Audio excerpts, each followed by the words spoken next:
اللہ تعالیٰ آیت 13 میں فرماتے ہیں فرددناه إلى أمه كي تقر عينها ولا تحزن ولتعلم أن وعد الله حق ولكن أكثرهم لا يعلمون.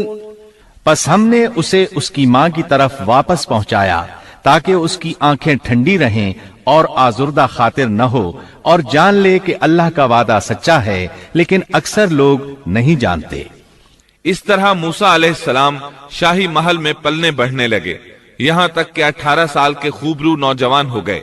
اللہ تعالیٰ آیت 14 میں فرماتے ہیں وَلَمَّا بَلَغَ أَشُدَّهُ وَاسْتَوَى آتَيْنَاهُ حُكْمًا وَعِلْمًا وَكَذَلِكَ نَجْزِي الْمُحْسِنِينَ. اور جب موسیٰ اپنی جوانی کو پہنچ گئے اور پورے توانا ہو گئے تو ہم نے انہیں علم و حکمت عطا فرمایا. نیکی کرنے والوں کو ہم اسی طرح بدلہ دیا کرتے ہیں. وقت گزرتا رہا. ایک روز آپ ایسے وقت میں راستے سے گزر رہے تھے جس وقت عموماً لوگ گھروں سے نہیں نکلا کرتے تھے. کہا جاتا ہے وہ دوپہر کا وقت تھا. آپ شہر میں داخل ہوئے. لوگ غفلت میں تھے، بس اکا دکا لوگ باہر تھے. آپ نے 2 آدمیوں کو لڑتے جھگڑتے دیکھا. ان میں سے ایک بنی اسرائیل کا تھا، دوسرا فرعون کی قوم سے تھا، یعنی مصری تھا. آپ کی قوم والے نے اپنے دشمن کے خلاف آپ سے مدد مانگی. آپ کی حمیت نے جوش مارا. آپ نے دیکھا مصری اس کمزور اسرائیلی کو پکڑے ہوئے تھا. بس موسیٰ علیہ السلام نے آگے بڑھ کر مصری کی ٹھوڑی پر مکہ دے مارا. آپ کا مقصد تو بس اسرائیلی کی مدد کرنے کا تھا، لیکن موسیٰ علیہ السلام میں بہت قوت تھی، اس لیے ایک ہی مکہ لگنے سے مصری کا کام تمام ہو گیا. سورۃ القصص آیت 15 میں ہے فَوَكَزَهُ مُوسَى فَقَضَى عَلَيْهِ. پس موسیٰ نے اس کے مکہ مارا جس سے وہ مر گیا. موسیٰ علیہ السلام کو بہت تعجب ہوا کہ یہ کیا ہو گیا. ان کا قتل کرنے کا تو کوئی ارادہ نہیں تھا. موسیٰ علیہ السلام نے فوراً کہا هَذَا مِنْ عَمَلِ الشَّيْطَانِ. یہ تو شیطانی کام ہے.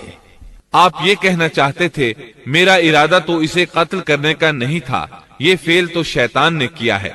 شیطان ہی نے مجھے بے قابو کر دیا تھا. مجھے اپنی طاقت پر اختیار نہ رہا. مجھ سے اس انسان کے قتل والا برا کام سرزد کرا دیا. آیت 15 میں اللہ تعالیٰ فرماتے ہیں إِنَّهُ عَدُوٌّ مُضِلٌّ مُبِينٌ. یقیناً شیطان دشمن اور کھلے طور پر بہکانے والا ہے. اس سے معلوم ہوا کہ موسیٰ علیہ السلام جانتے تھے شیطان دشمن ہے، وہ گمراہ کرتا ہے. اور یہ بھی معلوم ہوا کہ آپ موحد تھے، توحید پرست تھے اور مشرکین میں سے نہ تھے. یہی تو باتیں ہیں جو اللہ تعالیٰ نے بیان فرمائی ہیں. مثلاً آیت 14 میں ہے وَكَذَلِكَ نَجْزِي الْمُحْسِنِينَ. اور نیکی کرنے والوں کو ہم اسی طرح بدلہ دیا کرتے ہیں. آپ ایمان پر تھے، کفر پر نہیں تھے. آپ نے اللہ تعالیٰ سے اس بلا ارادہ ہو جانے والے گناہ کی معافی مانگی. اللہ تعالیٰ کے حضور توبہ کی، جیسا کہ آیت 16 میں آتا ہے قال رب إني ظلمت نفسي فاغفر لي فغفر له إنه هو الغفور الرحيم. پھر کہنے لگا کہ اے پروردگار، میں نے خود اپنے اوپر ظلم کیا، تو مجھے معاف فرما دے.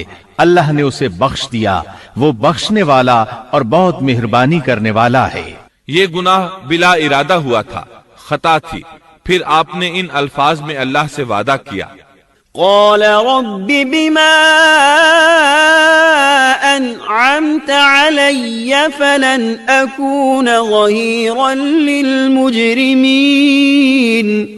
کہنے لگا اے میرے رب، جیسے تو نے مجھ پر یہ کرم کیا، میں بھی اب ہرگز کسی گناہگار کا مددگار نہیں بنوں گا. آپ کا مطلب یہ تھا کہ باری تعالی آپ نے مجھے معافی دے کر مجھ پر کرم کیا. گویا آپ کو سمجھ آ گئی تھی کہ اللہ تعالیٰ نے ان کی توبہ قبول کر لی ہے. ان پر رحم فرما دیا ہے۔ چنانچہ اب وعدہ کر رہے ہیں کہ کسی گناہگار کی کبھی مدد نہیں کریں گے بلکہ ان کے خلاف رہیں گے۔ تاہم انہیں اس بات کا خدشہ لاحق ہو گیا تھا کہ کہیں انہیں اس مصری کے قتل کے بدلے میں قتل نہ کر دیا جائے، جیسا کہ آیت 18 میں آتا ہے۔ فأصبح في المدينة خائفا يترقب فإذا الذي استنصره بالأمس يستصرخه قال له موسى إنك لغوي مبين۔ صبح ہی صبح ڈرتے اندیشے کی حالت میں خبریں لینے کے لیے شہر میں گئے۔ اچانک دیکھا کہ وہی شخص جس نے کل ان سے مدد طلب کی تھی ان سے فریاد کر رہا ہے۔ موسیٰ نے اس سے کہا کہ اس میں شک نہیں، تو سری گمراہ ہے۔ مطلب یہ کہ جب وہ شہر پہنچے تو انہوں نے کل جیسا ہی منظر دیکھا، وہی اسرائیلی ایک دوسرے مصری سے لڑ رہا تھا۔ انہیں دیکھ کر اس نے پھر ان سے مدد مانگی۔ تب آپ نے فرمایا تو جھگڑالو آدمی ہے، تاہم آپ آگے بڑھے تاکہ مصری کے مقابلے میں اس کی مدد کریں۔ تب وہ کہنے لگا، قال يا موسى أتريد أن تقتلني كما قتلت نفسا بالأمس؟ وہ کہنے لگا کہ موسیٰ، کیا جس طرح تو نے کل ایک شخص کو قتل کیا ہے مجھے بھی مار ڈالنا چاہتا ہے؟ اس کی اس بات سے موسیٰ علیہ السلام سمجھ گئے کہ کل والی خبر شہر میں پھیل چکی ہے۔ اب انہوں نے خود کو چھپانا چاہا۔ اس وقت آپ کے پاس آل فرعون میں سے ایک مومن آدمی بھاگتا ہوا آیا۔ وہ موسیٰ علیہ السلام سے بہت محبت کرتا تھا۔ اس کا ذکر آیت 20 میں آیا ہے۔ وجاء رجل من أقصى المدينة يسعى قال يا موسى إن الملأ يأتمرون بك ليقتلوك فاخرج إني لك من الناصحين۔ شہر کے پرلے کنارے سے ایک شخص دوڑتا ہوا آیا اور کہنے لگا، موسیٰ، یہاں کے سردار تیرے قتل کا مشورہ کر رہے ہیں، پس تو فوراً چلا جا، مجھے اپنا خیر خواہ مان۔ اس سے پہلے کہ وہ تجھے گرفتار کر لیں، جلدی کر یہاں سے نکل جا۔ آپ خوف زدہ ہو گئے کیونکہ فرعون تو پہلے ہی آپ سے محبت نہیں کرتا تھا۔ اس نے تو آپ کو سیدہ آسیہ کے کہنے پر محل میں رکھا تھا۔ اس کے علاوہ فرعون کی قوم کے دوسرے سردار بھی یہ بات اچھی طرح جانتے تھے کہ آپ بنی اسرائیل میں سے ہیں۔ وہ آپ سے بغض رکھتے تھے۔ اب تو ان کے ہاتھ موقع آ گیا تھا۔ اس موقع سے فائدہ اٹھاتے ہوئے انہوں نے قتل کا مشورہ کیا تھا۔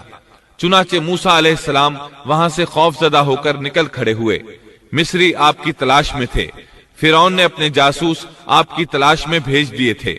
ادھر موسیٰ علیہ السلام اللہ تعالیٰ سے یہ دعا مانگ رہے تھے، رب نجنی من القوم الظالمین۔ اے میرے پروردگار، مجھے ظالموں کے گروہ سے بچا لے۔ اللہ تعالیٰ نے آپ کی دعا قبول فرمائی، آپ کو راستہ بھی دکھایا۔ آپ جنگل کی طرف نکل کھڑے ہوئے۔ آپ کے پاس کھانا تھا نہ پانی، نہ آپ کے پاس سواری کا جانور تھا۔ آپ کو کچھ معلوم نہیں تھا کہ کدھر جا رہے ہیں، بس آپ جنگل میں چلتے رہے۔ آپ مصر سے فلسطین کی طرف جا رہے تھے۔ راستے میں آپ کے جوتے بھی ٹوٹ گئے۔ اب ننگے پاؤں سفر شروع ہوا۔ بھوک لگتی تو درختوں کے پتے کھا لیتے۔ اس طرح آپ مدین پہنچ گئے۔ آپ سن چکے ہیں، مدین اللہ کے نبی شعیب علیہ السلام کی بستی تھی۔ اس وقت شعیب علیہ السلام کافی بوڑھے ہو چکے تھے، اور یہ واقعات شعیب علیہ السلام کی قوم کی تباہی کے بعد کے ہیں۔ آپ مدین کے پانی پر پہنچ گئے۔ بستی کے باہر ان لوگوں کی پانی کی جگہ تھی۔ وہیں وہ لوگ اپنے جانوروں کو پانی پلاتے تھے، اپنے لیے بھی وہیں سے پانی لیتے تھے۔ موسیٰ علیہ السلام نے دیکھا کہ لوگ آ جا رہے ہیں، کسی کے پاس بکری ہے، کسی کے پاس اونٹ ہے۔ انہوں نے حوض بنا رکھے ہیں، وہ کنویں سے پانی نکال کر ان حوضوں میں ڈالتے ہیں۔ مال مویشی کے لیے الگ حوض ہیں اور انسانوں کے لیے الگ حوض ہیں۔ آپ نے وہاں دو ایسی عورتوں کو دیکھا جن کے پاس بکریاں تھیں۔ وہ اپنی بکریوں کو پانی سے دور ایک طرف لیے کھڑی تھیں، ان کو پانی کی طرف جانے سے روکے ہوئے تھیں۔ آیت 23 میں ہے، وَلَمَّا ورد ماء مدين وجد عليه أمة من الناس يسقون ووجد من دونهم امرأتين تذودان۔ مدین کے پانی پر جب آپ پہنچے تو دیکھا کہ لوگوں کی ایک جماعت وہاں پانی پلا رہی ہے اور دو عورتیں الگ کھڑی اپنے جانوروں کو روکتی ہوئی دیکھیں۔